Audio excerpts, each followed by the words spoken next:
I was working in a gym, and the bank sort of like lost everyone's money kind of thing. It was like the bank crisis, and sort of like the first thing it goes is gym memberships and personal trainers and stuff like that. I found myself like homeless because I couldn't pay my rent or anything.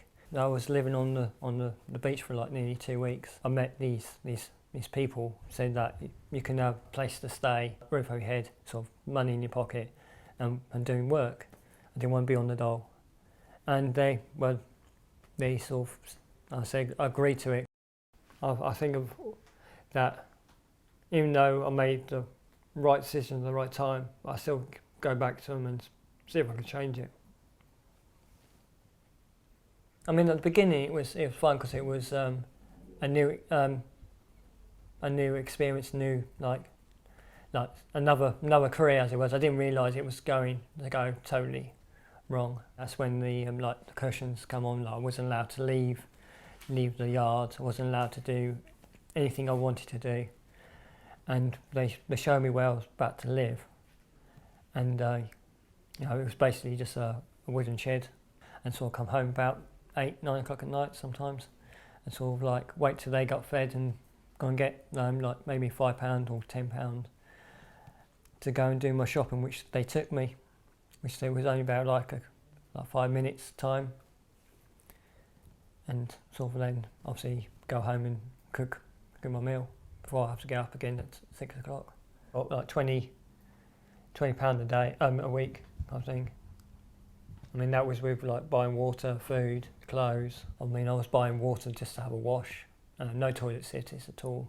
I mean, I was lucky if I got a meal a day, cold chips or something like that.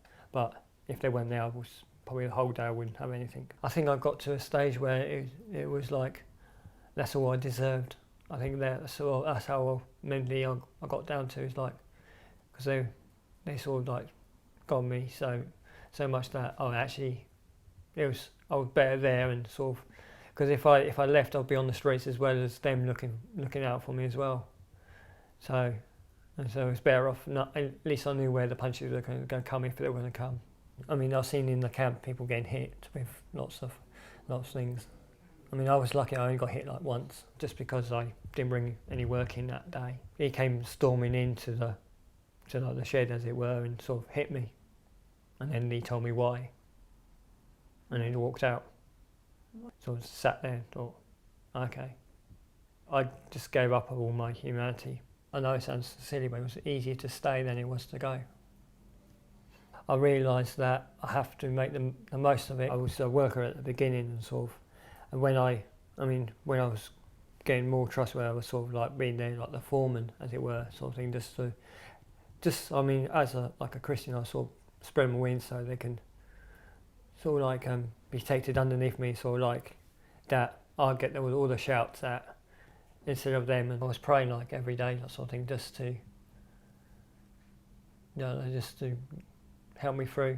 And once I got to the safe house, I didn't know who to trust. I was scared of going outside just in case they were looking for me. Eventually, after a month, I just realised I can't stay inside for the rest of my life because that makes them win. So I went to the local cafe, just have a cup of coffee at the beginning and sort of thing, and sort of built up, and sort of, I don't tell anyone about what's happened, sort of thing. I just keep that to myself.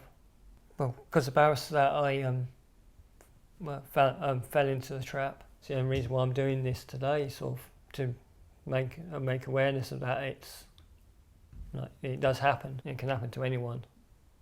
If you're desperate enough, you can find yourself into that trap.